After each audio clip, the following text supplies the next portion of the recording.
Cette année, je vais t'emmener au Portugal faire la Nationale 2, qui est l'équivalent portugais de la route 66 aux États-Unis.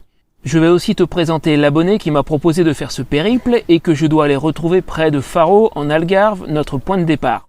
Mais pour le moment, il faut que j'arrive sur place. Dans la première partie, je t'ai emmené d'Alicante jusqu'en Andalousie, mon camping intermédiaire, le camping La Isla, tout au nord de Malaga, près du Caminito del Rey. Si tu n'as pas encore vu cette vidéo, je te mets un raccourci en haut et aussi sous la description. Aujourd'hui, c'est au revoir l'Espagne et bonjour le Portugal, direction Olaron et son camping municipal, puis rencontre avec Jean-Michel. Allez, en route! Un Mercedes Nara en Espagne, en Andalousie, à peut-être, 150 km au nord de Malaga. Au petit matin, il est 7h30 à peu près. La vue est absolument sublime. Alors à tout hasard, je te rappelle que si jamais tu veux te mettre au voyage moto, j'ai écrit tout un guide sur le sujet pour les débutants pour t'aider à bien démarrer. Moi, ça fait depuis 2020 que je suis nomade avec une moto, donc en fait que je pratique le voyage moto en permanence ou quasi-permanence. Il y a des périodes de 2-3 mois où je bouge pas, et puis je repars, et je vais changer tous les quelques jours, et puis me reposer quelque part, etc. Le voyage moto, c'est ma vie. Je connais bien. Tu as un lien dans la description de la vidéo, et également dans le commentaire épinglé, si jamais tu veux t'y mettre. Même si tu n'as pas encore passé ton permis, et que tu envisages de passer ton permis moto pour te mettre à voyager, moi quand j'ai démarré, j'étais en A2, le A2 c'est le permis moto débutant. J'ai passé mon permis moto exprès pour ce projet-là. Donc ça peut tout à fait se faire. Sur ce, tu m'excuses, il faut que je remballe mon camp. J'ai encore aujourd'hui environ 360 km, une petite journée de route jusqu'à Faro, enfin à côté de Faro, Olaron, au Portugal. Par rapport à hier, c'est rien du tout. Hier, j'ai fait 450 environ, et c'est sans compter les petites erreurs de parcours. Allez, je finis de remballer et puis on continue la vidéo. Mais t'as le lien dans la description et le commentaire épinglé si mon guide t'intéresse.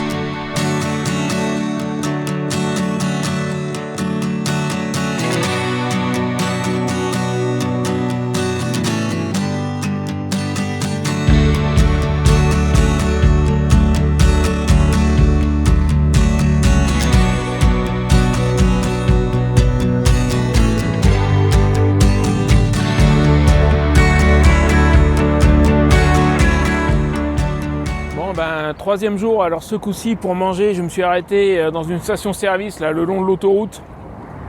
J'ai acheté un paquet de chips et du jambon de merde. Et quand il y a du dextrose dedans, c'est-à-dire du sucre, j'appelle ça du jambon de merde. Mais au moins ça m'aura permis d'avaler quelque chose parce que c'est pas avec les 4 tranches de pain qui me restaient que j'ai mangé ce matin. J'aurais pas tenu très longtemps comme ça, là il est pile midi. En temps normal, j'aurais mangé un peu plus tard, mais là il fallait vraiment que j'avale quelque chose. Ceci dit, j'avance bien. Je suis plus très loin de Séville. J'ai passé Cordoue. Ma prochaine étape essence, j'ai fait la première étape essence. La prochaine est à Huelva, c'est juste avant la frontière.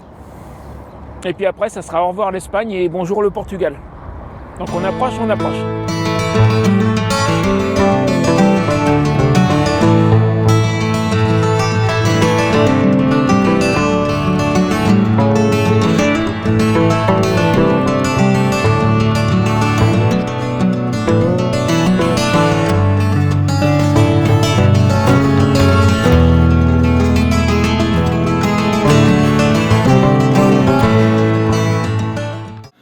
C'est la deuxième fois de ma vie que je vois ça, du 98 E10. Je l'avais vu une fois en Espagne, du coup je lui mets du 95 E5.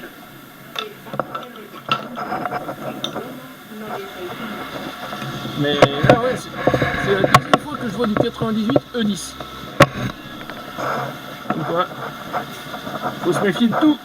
Parce que le truc, c'est si je lui mets d'habitude du 98, c'est que je veux surtout pas lui mettre du E10. Et en France, le 98, c'est systématiquement du E5. Bon, puis là, j'ai dû payer à l'avance. Mais coup de bol, le témoin d'alarme de la réserve s'est allumé juste en arrivant ici. Donc je sais exactement combien il faut lui mettre. Donc je lui dis 14 litres à la dame. J'ai payé 14 litres parce que je sais qu'elle va prendre 14. Quand le témoin s'allume, témoin de réserve et que je lui mets l'essence tout de suite, c'est pile 14 litres. La force, je la connais.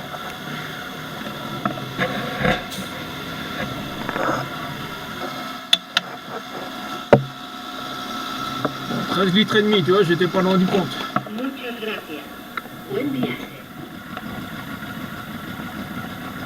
Sur ce, on est presque arrivé. Là, tiens, faut que je la remette à 0.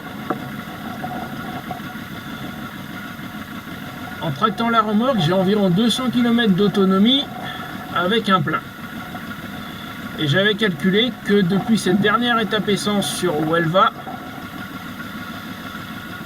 j'aurais pas besoin de refaire le plein avant d'arriver. Attends, je vais essayer de faire une capture d'écran. Non, mais là j'ai baissé le son. Voilà, voilà. Donc, disais-je, j'avais calculé que je n'aurais pas besoin de remettre de l'essence avant d'arriver à ma destination. On va passer ça doit être... Ouais, c'est le camping de Montegordo, c'est celui où je me suis arrêté en 2023. On va passer à côté, on va pas s'arrêter.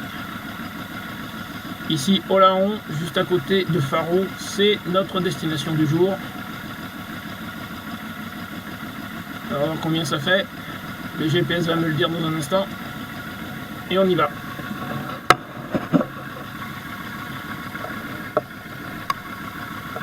Ça y est. 116 km. Je pense que ça repart là. Et si je remets mon gant, c'est mieux. Normalement, il y a une très belle bannière sur le pont quand on passe la frontière, marquée Algarve. Et si j'ai réussi à suivre mon plan comme prévu, tu as déjà dû la voir parce que normalement, ça doit être la miniature de la vidéo. Dans les médias, je vais couper, garder la batterie de la caméra pour quand on sera là-bas. Bon, et ben on y est. On n'est plus qu'à 8 km du Portugal. C'est par là. Alors pour l'occasion, j'ai remis le bon micro. Ça veut dire que j'entendrai pas mon GPS, mais en fait, c'est tout droit jusqu'au pont avec la bannière dont je parlais tout à l'heure. Et normalement, si je dis pas de bêtises, en fait mon téléphone il prend automatiquement la dernière source connectée. Donc là la dernière source connectée c'est le micro avec le fil. J'ai éteint mon intercom, ça veut dire que si je le rallume, je perdrai le micro, mais je récupérerai les instructions du GPS normalement sans même avoir à toucher au téléphone. Et puis après je trouverai un endroit où m'arrêter pour couper l'enregistrement. Bon, dans les médias, attends, si je remets les lunettes c'est mieux. On y va. Alors les 8 petits kilomètres d'autoroute, je vais peut-être pas te les mettre, mais comme ça j'ai les caméras en route pour quand on arrivera sur le fameux pont. Est-ce qu'elle est à peu près droite celle-là? Ça a l'air. J'espère que tu es excité pour le Portugal. Moi oui.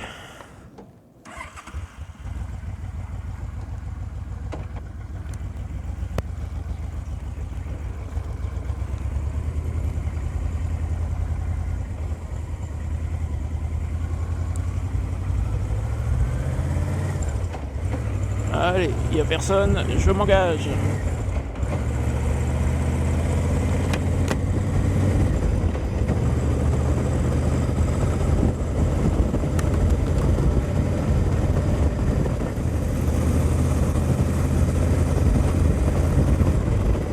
Ça c'est le pont dont je parlais. Celui sur lequel il y a la bannière Algarve. Et c'est la frontière.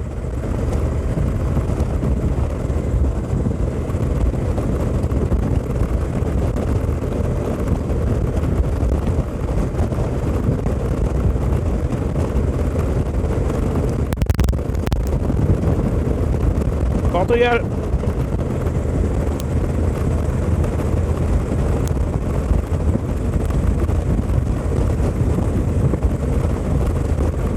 Ah bah il n'y avait même pas 8 km. Ou alors non, la bannière est un peu après le pont peut-être.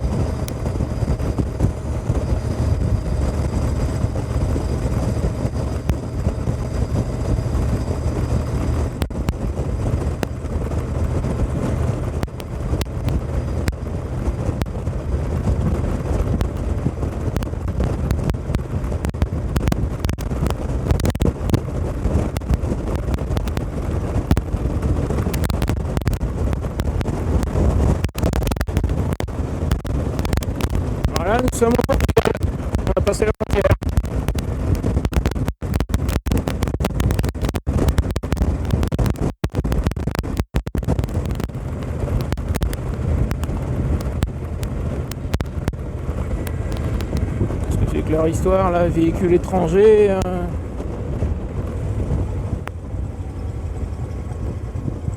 Alors ça, quand je suis passé en 2023, il y avait aussi, et j'ai pas compris.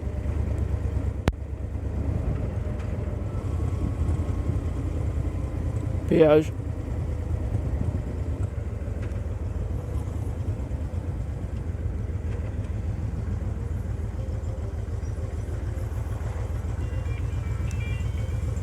Qu'est-ce que c'est que cette histoire ?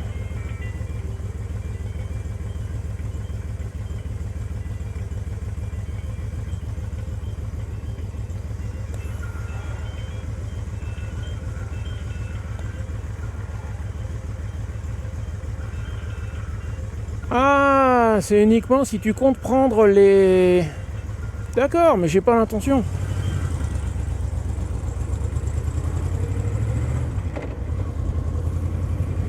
D'accord, c'est pas évident à comprendre leur truc. C'est un péage à l'avance si tu comptes prendre les autoroutes. Mais je veux pas prendre les autoroutes.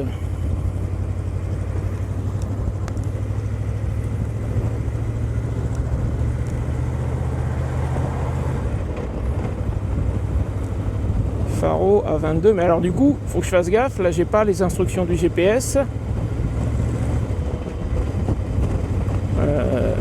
Faut que je fasse gaffe.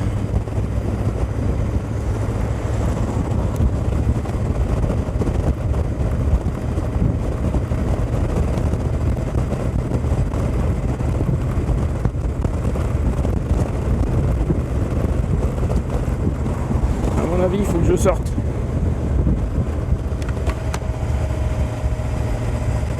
Non, le GPS me fait pas sortir. Ok. Vous voyez marqué A22 gratuite, sans péage. Et le paiement, là, tout à l'heure, c'est pour les autres.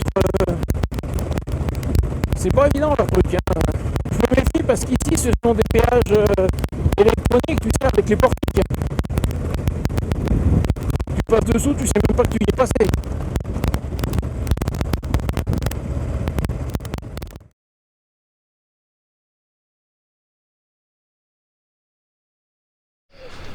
Et voilà, installation en cours. Je suis arrivé il y a peut-être 2 heures dans ce camping. Alors je voulais filmer mon arrivée, l'entrée dans le camping, et puis tout à l'heure, après la dernière séquence que tu as vue, j'ai oublié d'éteindre la petite caméra qui était sur mon casque, qui m'aurait servi à faire ça. Elle filme plus, mais elle est encore sous tension, et le temps que j'arrive ici, batterie vide. C'est un de ces immenses campings très très grands. On vient de me dire, là je viens de faire la connaissance d'un Belge très sympathique, qui est un tout petit peu plus loin. Il m'a dit c'est 600 places. Donc c'est immense, c'est un petit peu comme à Montegordo en 2023, c'est-à-dire que tu t'enregistres, tu rentres et puis débrouille-toi pour trouver une place. C'est peut-être quand même moins anarchique qu'à Montegordo, là il y a quand même des emplacements délimités, tout de même. Bon bah écoute, moi je finis de m'installer, je me reposer un peu, je suis mort, mais je suis arrivé au Portugal, ça y est, c'est fait.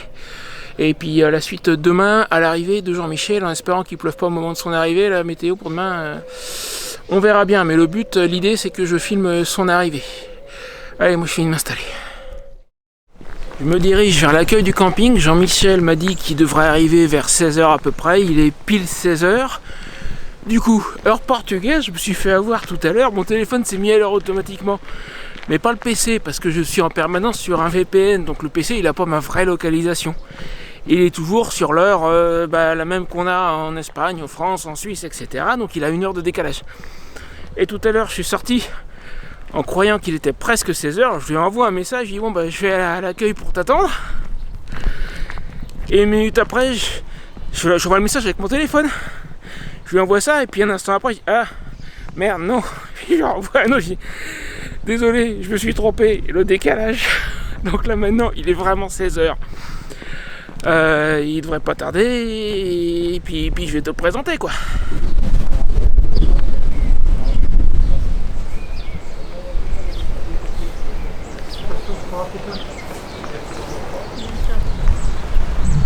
J'ai remarqué ça hier en arrivant.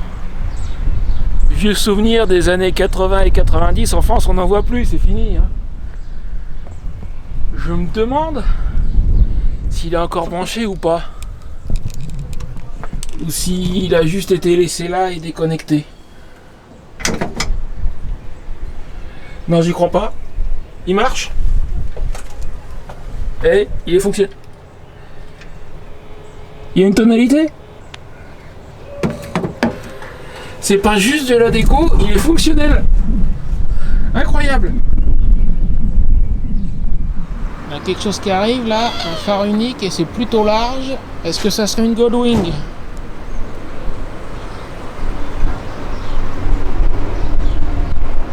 On dirait bien.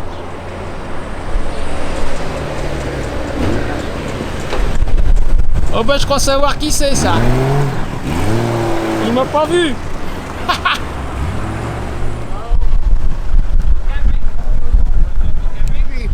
Du coup je confirme ce que j'ai vu passer, c'était bien une Goldwing avec une remorque et sur la Goldwing il y avait monsieur.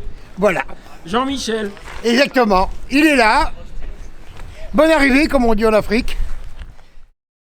Alors, le fameux Jean-Michel, depuis le temps que je te parle de lui, on pourrait croire que c'est une affabulation, que je l'ai imaginé. Ben non, attends, regarde, je le vois, je le trouve, t'es vraiment là. Oui. T'es bien là. Ah, je suis bien là. T'es bien là. Il Ouais, est je là. suis bien arrivé. C'est le monsieur et sa monture, la Goldwing qui est derrière, donc finalement je savais pas laquelle c'était. C'est une 1500. Oui. Et avec 1500. une petite remorque qui est là derrière qu'on voit pas, mais qui est fabriquée aussi avec un coffre de toit. Voilà. Alors, question. Tu m'as dit tu as fait 40, là on est au Portugal, mais tu as fait 40 ans en Afrique. On va être 40 ans en Afrique de l'Ouest. Eh ben, et aujourd'hui tu te retrouves au Portugal. Et au Portugal depuis 2 ans et ça va être mon dernier pays. Ah, donc tu termines ici. Je termine ici. Et t'es bien ici en fait. Ah là, je suis très bien. Très très bien. Ah là, je peux qu'inviter toutes les personnes à pouvoir prendre leur retraite sur le Portugal. Alors, quelque chose que j'ai évoqué dans la vidéo, on en a discuté ensemble, mais je veux qu'on le redise là, que tout le monde nous entende. J'ai évoqué le fait dans la vidéo que j'ai entendu dire qu'au Portugal, on retrouve un peu la France des années 50-60. Et quand on en a parlé ensemble, tu m'as dit qu'effectivement, on voit ça ici. Effectivement, oui, effectivement. C'est vraiment les années 60 ici. Les mentalités, l'honnêteté, leur façon de faire, bon, il y a des choses qui ont évolué aussi, hein, attention, normal, qui sont modernes, hein, mais on retrouve un peu, pour les gens qui connaissent les années 60, 70, c'est vraiment comme ici. C'est ici, c'est le moment comme on était chez nous. Il y a ce côté super sympa, décontracté, gentil. Ils sont très très gentils, très honnêtes en plus. Et moi j'apprécie beaucoup. Moi je me sens à l'aise ici. Je me retrouve dans mes 25 ans, 30 ans. Ah oui. Ah ouais, c'est ça. On va laisser le train passer. C'était pas pour t'interrompre, excuse-moi. Non, mais il faut qu'il passe le train. Eh oui. Ouais, donc c'est quelque chose qu'on va voir ensemble du coup. Voilà. Alors, bon, là, tu vas hein. pouvoir le découvrir, surtout à l'intérieur du pays. Ouais. Tu vas voir comment ils sont vraiment très gentils, accueillants et tout. Alors, pour rappel, pour ceux qui n'auraient pas suivi l'affaire, si nous sommes ensemble, c'est notamment Jean-Michel m'a invité chez lui, et puis après il m'a dit tiens, on va faire la Nationale 2 ensemble. Absolument. Donc on est en fait, cette vidéo, c'est quelque part le point de départ de notre aventure sur la Nationale 2. Là, nous sommes à Olaon, je ne sais pas si je le prononce correctement, à côté de Faro. À côté de Faro, oui, à peu près. Donc la Nationale 2 va par le centre du pays, justement, de Faro à Chavez ou l'inverse. Nous, on la prend par le sud. Nous, on la prend par le sud, voilà, oui. Donc on démarre de Faro. Hein. Et puis justement, on va voir toutes ces choses. J'espère bien que souvent les touristes ne voient pas parce qu'on va passer à l'intérieur des terres. On va pas juste faire la plage, quoi. Non, non, parce que bon, c'est vrai que les touristes ils vont tous à la plage, ils vont à l'Algarve, ils vont du côté de mais il y a autre chose à voir. Nazaré, Lisbonne, une très belle ville, bien sûr. Mais là, on va faire le centre. Le centre, là, c'est le cru du Portugal. Donc si j'ose imiter Depardieu dans Jean de Florette quand il fait le bossu, c'est de l'authentique. Il y a l'authentique. C'est ça qu'on va voir. Oui. Mais tu l'as mal imité parce que t'as pas le ventre, t'as pas la... Ah non, j'ai pas, non. Ah non. Si tu manges pas comme lui. Non, tu veux pas faire Pierre Richard? Non. Un peu la barbe. Pierre Richard a la barbe maintenant. Maintenant oui, mais à l'époque où ils étaient ensemble, ils n'avaient pas. Non, le grand blanc avec la ouais, figure donc noire, on va voir ça ensemble. Alors ça sera dans les autres vidéos de la série parce que je vais faire toute une série. Il y a une petite liste de lecture sur la chaîne. J'ai fait exprès la Nationale 2. Ça commence maintenant. Alors là, c'est la fin de la vidéo. Mais pour nous, c'est le début de l'aventure sur la Nationale 2. Et puis un beau début. Et puis je pense qu'on va s'éclater. Et puis on aura l'occasion de parler de tes années d'Afrique aussi. On aura déjà discuté, mais pas face caméra. Non, mais et à mon avis, il y a des choses à dire. Il y a plein de choses à dire. D'un monde qui n'existe plus malheureusement. Ah, ça a bien changé. Moi, je suis arrivé en 85 en Afrique, au Togo. Et j'en suis parti là il y a à peine 2 ans. Ça a changé, hein, ça a changé beaucoup. On aura l'occasion d'en parler dans d'autres vidéos. Oui, bien sûr. Écoute, Avec plaisir. merci de m'avoir invité, merci d'être Puis alors venu merci jusqu'ici. aussi, moi, parce que ça me fait plaisir de te rencontrer depuis le temps que je te vois sur ces vidéos là. Merci Donc, pour les sardines grillées. On est allé manger des sardines grillées, des vraies sardines portugaises. Ah oui. On est bien tombé, on est allé un peu au pif, on est bien tombé. Ah, on Et est c'était bien tombé, puis elles C'était étaient bien. excellentes. Elles étaient super. Ah oui, et puis on en mangera encore d'autres, tu verras.